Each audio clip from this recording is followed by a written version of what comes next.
Вот. Такое вот место. Здесь сады, там вот горы видно.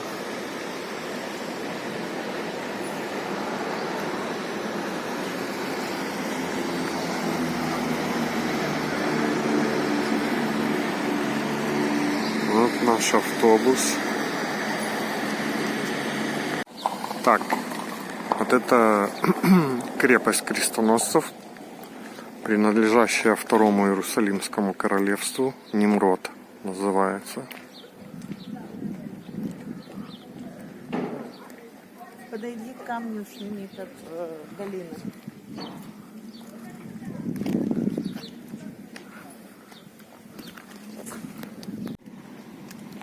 Вот как крестоносцы забрались здесь высоко, чтобы контролировать.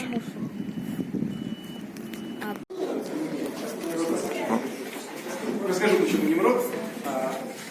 Ну что, все наши собрались? Еще раз спускается. Тогда можно идти дальше чуть-чуть вперед. Слева от нас закрытый проход к резервуару. Надо же воду собирать. Дождь у нас бывает, но вода...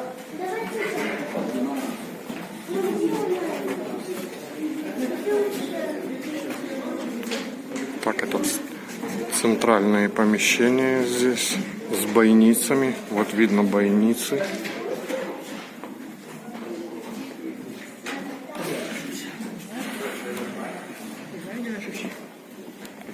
Так, а мы пройдем дальше.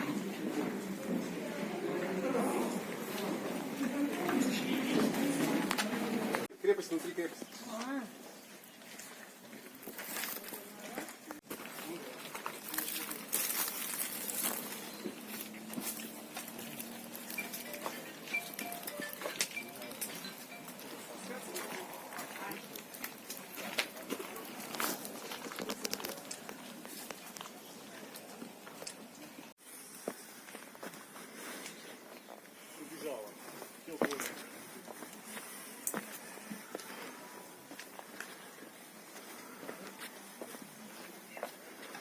Ну, лестницы реконструированные уже для удобства туристов. Вот.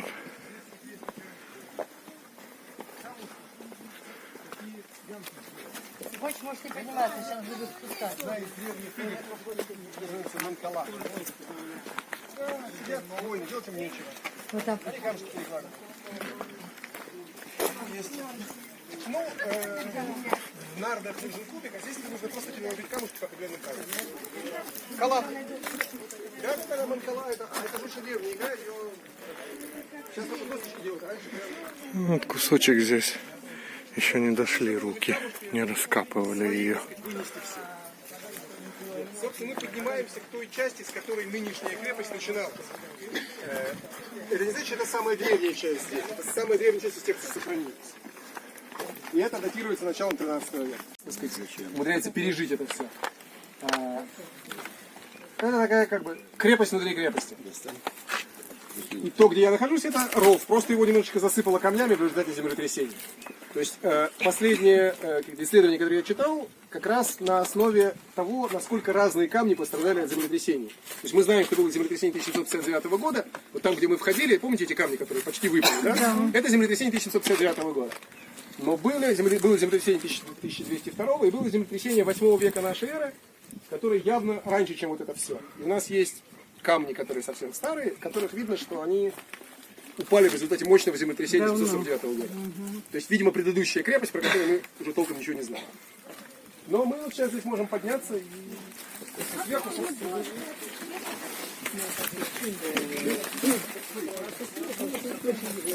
Это Денджон, это крепость внутри крепости, самая укрепленная, последний, будем говорить, оплот.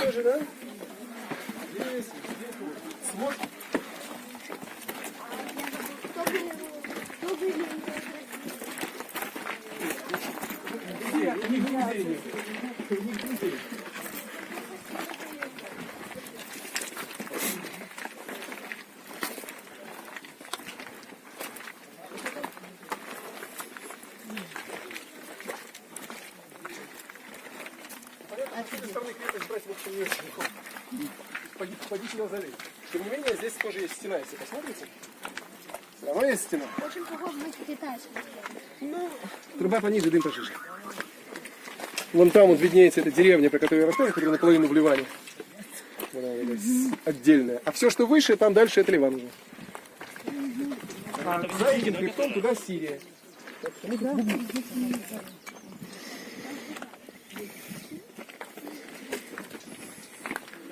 Так что, Толя, там внизу в ущельях полным-полно и наконечников, и потеряшек, всего что угодно.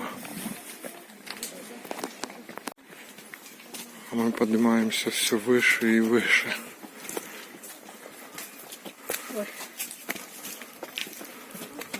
Это уже неимоверно высоко.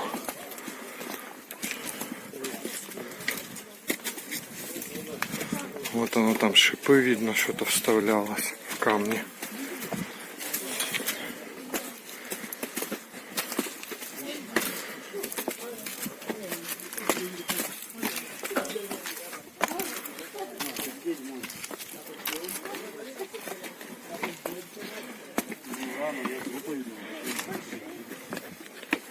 Не хотел бы я здесь пережить землетрясение. Там, наверное, мы уже на самой высшей точке. А вы куда пойдете? Мы туда пойдем, потом будем спускаться здесь. Я в тенечек.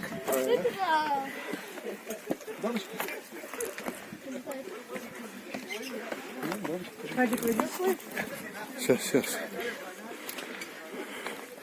А вон, Толя, хорошо видно, это нетронутые части, вон ступени уже не реконструированные.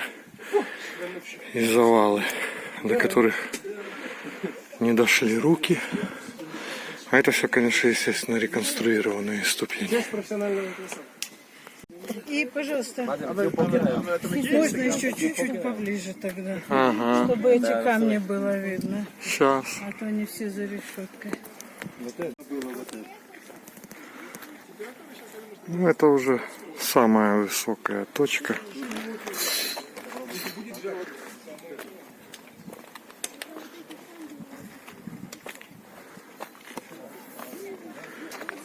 Вот так вот.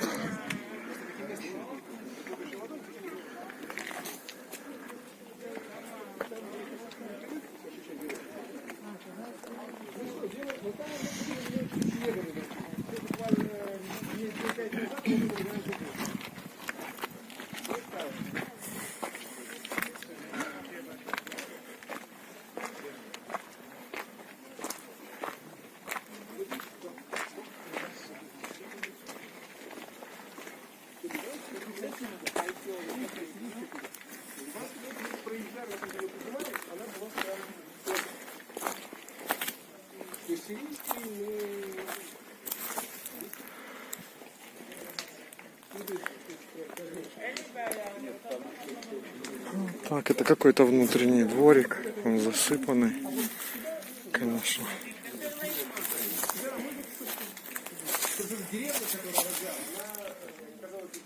Все обрушилось во время землетрясений. Не одно же было. Ну, это, походу, родные ступени здесь еще.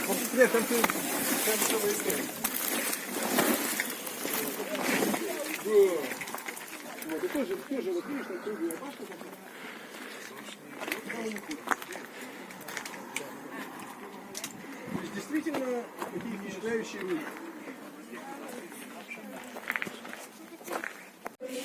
Так, а это здесь было для заключенных. Здесь, вот, я так понимаю, решетки стояли. Здесь находились заключенные. Ну, так объяснил гид. Ага, это типа карцера, что-то такое. Келья, да, Здесь закрыто, к этим самым прикованы узники. смотри, вон А охрана вот тут стояла и туда-сюда смотрела. Ага. Это может быть карцер, а может быть кабинет. Личной камеры не было.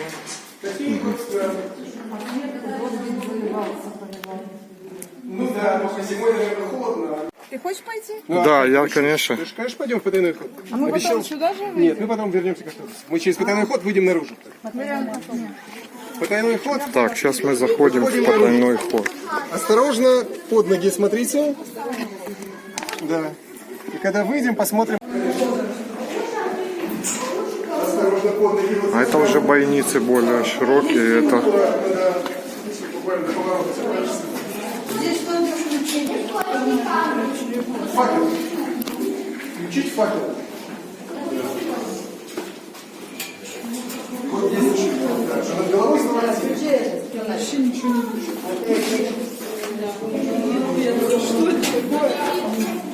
Спасибо большое. Больше, наверное, даже сталагмит.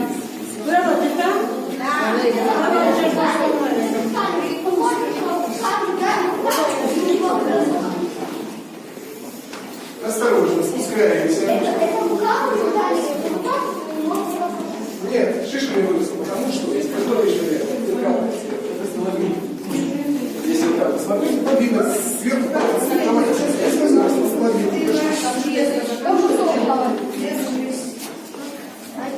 здесь капает сверху вода.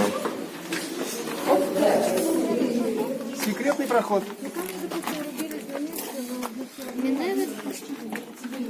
Знаешь, как я хожу вниз. А потом что? А потом мы теперь должны идти.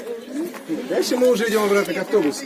И вот сейчас мы будем идти, посмотрите на камушки, которые здесь лежат, разбросанные в землетрясении. Ага. И они, судя по всему, относятся к более старой крепости.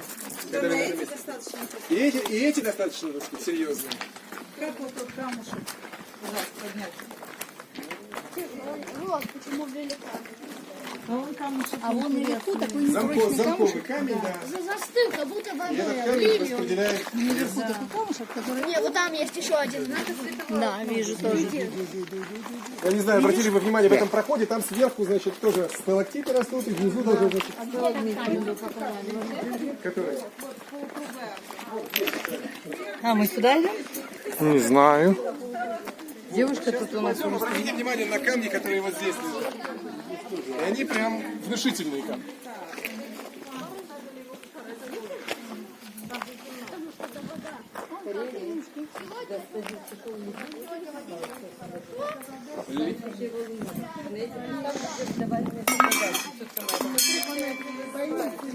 Вот, да, это там, где тюрьма. Это тюрьма.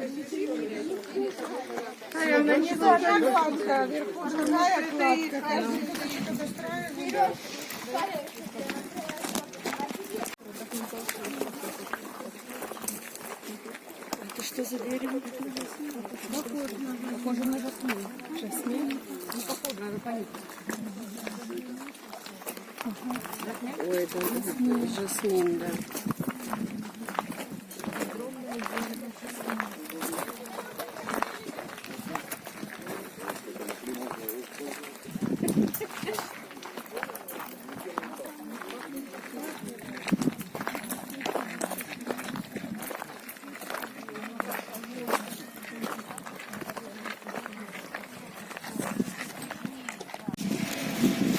А это мы в высокогорном здесь население в Друзском поселке. Забыл, как называется, короче говоря. Это самая почти высокая точка. Там еще выше уже просто гора Хермон, там еще снег лежит. Вот. Короче говоря, мы тут зашли в магазинчик, шаурма здесь.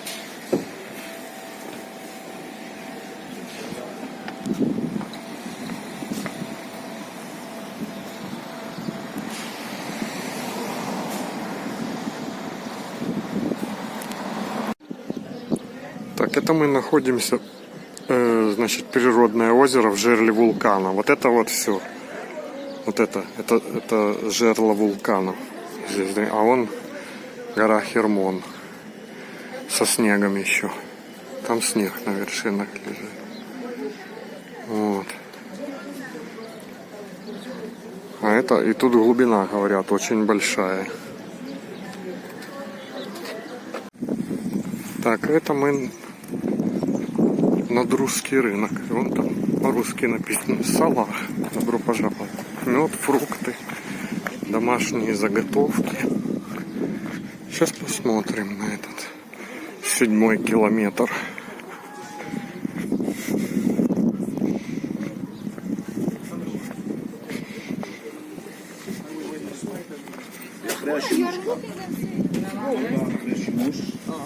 המים, קצת רטוב. עושים בחם בפנים. כל יום נעשה פחם? לא כל יום. כל יום שומעים את זה, 3 פעמים ביום. אנחנו זה,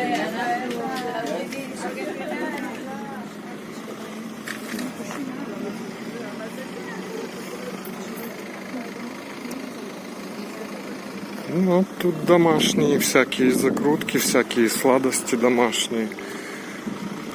Вот бабушка здесь торгует орешками всякими.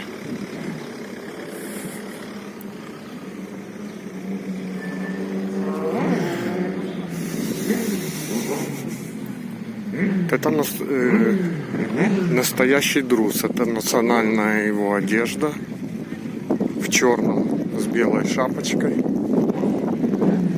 Вот. А это мы едем через лес. Это такой вот лес. На голландах.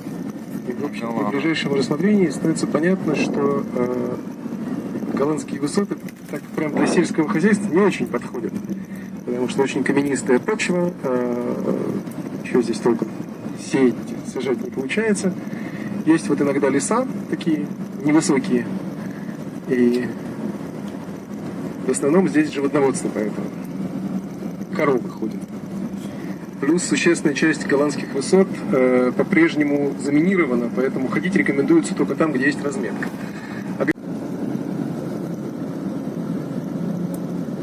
О, здесь прямо маш дебри.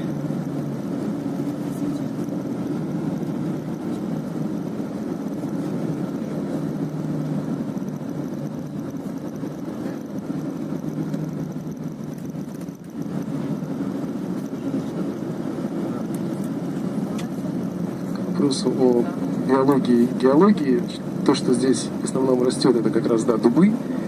Не только, но в значительной части.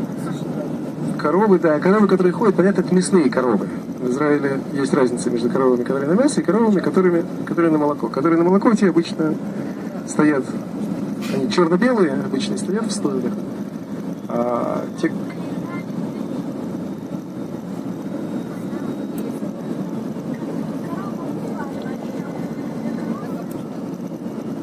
На самом деле случается, что коровы подрываются на минах, но редко. В общем, там, где они пасутся, обычно огорожены, к минам не пройти. А также у нас есть знаки «Осторожно уступить дорогу», где осторожно перебегают дорогу олени, верблюды, а здесь дорогу иногда пересекают танки.